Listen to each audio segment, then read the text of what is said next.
Gun shop employees, what are some red flags you've seen when somebody wanted to purchase a gun? Sell me one 9mm bullet please, followed by can I have a look at that pistol please? At the shop range where I used to shoot, they wouldn't rent guns to individuals on their first range trip. Apparently there had been an incident where someone rented a pistol and succeeded at killing himself. So now you have to be a regular to rent solo. I watched a private sale fall apart at a gun show when the seller asked to see a state issue that it's illegal to sell handguns across state lines. Prospective buyer got pissed. AMD started tearing into the guy. You ask a lot of fucking questions, old man. I thought then point of doing it this way was to get around all this bullshit. The old guy just closed the gun case and said, son, I don't believe we'll be doing business today and I recommend you get the fuck out of here. Good for him for doing his due diligence. I've seen a dozen or so private sales go down and that's the only one where either party wasn't 100% on the up and up.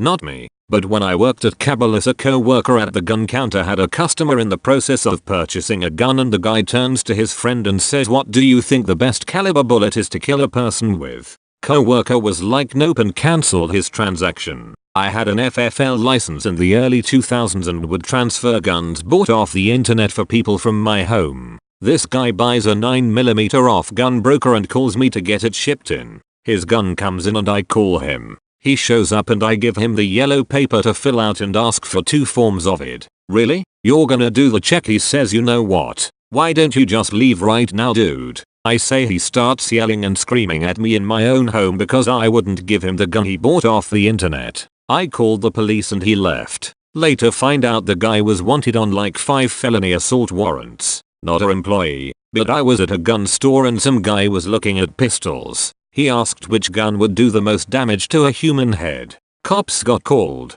No idea what came of it. Not an employee, but I was in a shop buying a cleaning kit for my Mosin Nagant. Some guy asked if a suppressor would make blood spray less. Yeah, I don't think it works like that, buddy. Obligatory, not an employee, but I've got a friend who works at a gun shop, and according to him, the biggest things he looks out for is people who look like they're going through some kind of drug withdrawal or just have a general expression of anger. Apparently, some druggies will buy a cheap throwaway gun so they can rob their dealers, which I found hard to believe, but apparently it's a thing that happens in his area. As far as angry people go, he says he had several incidents where an angry looking person walked in and bought a gun before attempting successfully killing a family member, usually their spouse or girl boyfriend.